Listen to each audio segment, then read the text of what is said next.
Okay. Okay, go ahead and click OK for the feather. And we can adjust these around. You can move them individually. I like to kind of spread mine out a little bit so it overlaps the actual blue.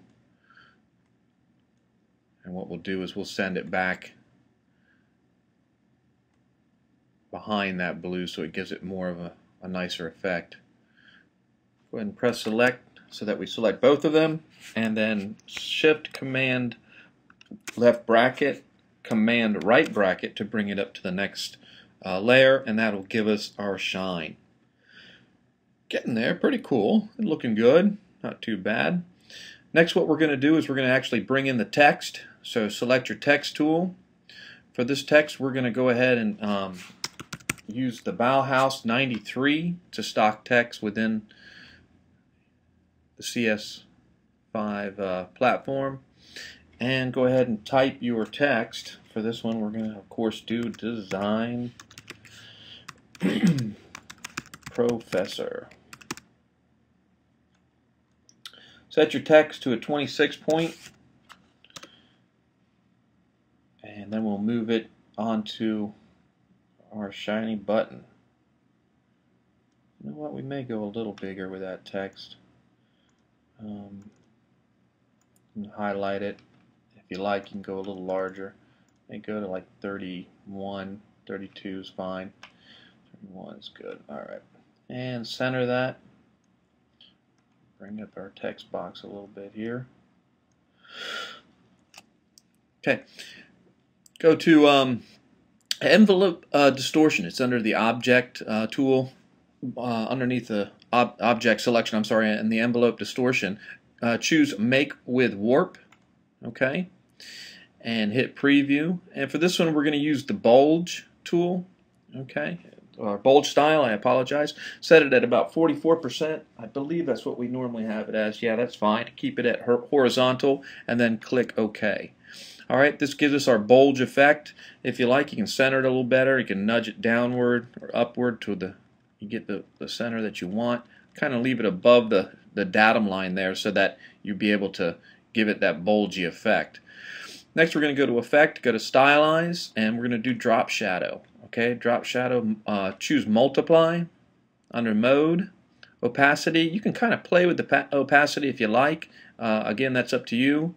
And I always keep my blur at about 5 points. I don't really go, well, I can go larger and the point size away from the blur in some cases, but in this particular one, we're going to keep it at 5 point. Go ahead and click OK, and that gives us our drop shadow back there to give that 3D look. Kind of cool. It's coming along pretty good, looking nice. Not too shabby. See how it looks compared to the other one? A little bit more blue on the other one. See if we can take this down. Keep it at 66.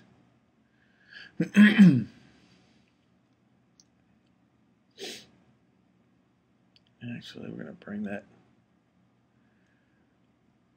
one back up. Okay.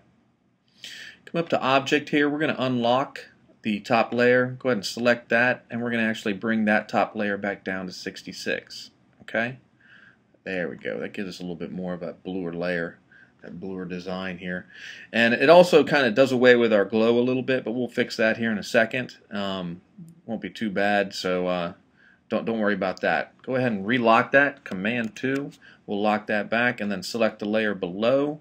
And we are actually going to bring up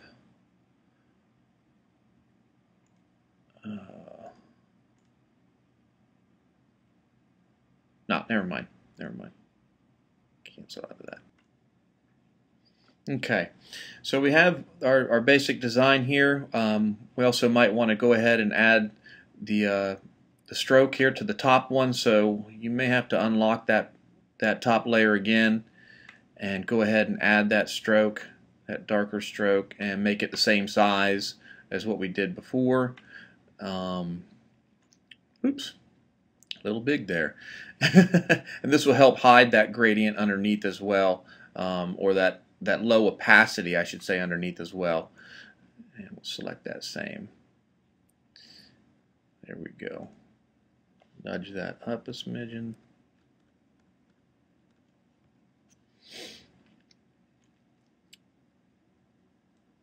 Sometimes you got to play around with it to get it exactly the way you want it. Your aesthetic truly is up to you.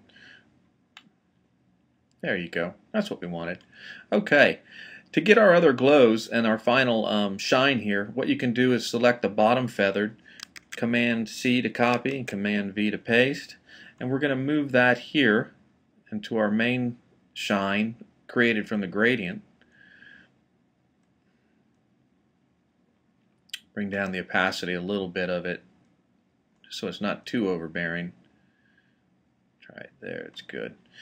Once we get the opacity and the style of the shine the way that we want it, want to go ahead and hold down Command, hit left bracket, and that'll bring it back a layer below the Design Professor font here and the text that is being delivered. And that gives us our complete 3D effect. The only thing we're missing now is that glow here at the bottom to complete it.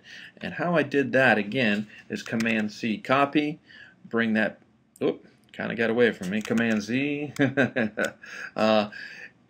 select here, Command C, Command V copy, come over here to your selection tool, okay, and click on your availability here to the handlebars. You want to get these little adjustment handlebars here to adjust your layer or to adjust your ellipse here. And what we're going to do is we're kind of bringing it in to a half pie shape, or that segmented type shape that we can get, that it looks kind of where it's just coming off the angle here and then cuts off. It doesn't complete a full sphere or a full ellipse. It has more of that half pie type looking style, or like an army helmet type style on it.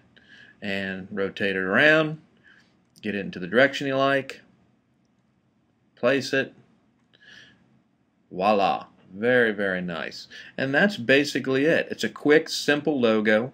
You can play around with it a little bit more if you like to make it brighter or darker. You can change colors on it, but it's quick and fast, and you can get some pretty good results with it. Hope you enjoyed the tutorial, and we will talk to you later. Try to teach you some more stuff. Bye.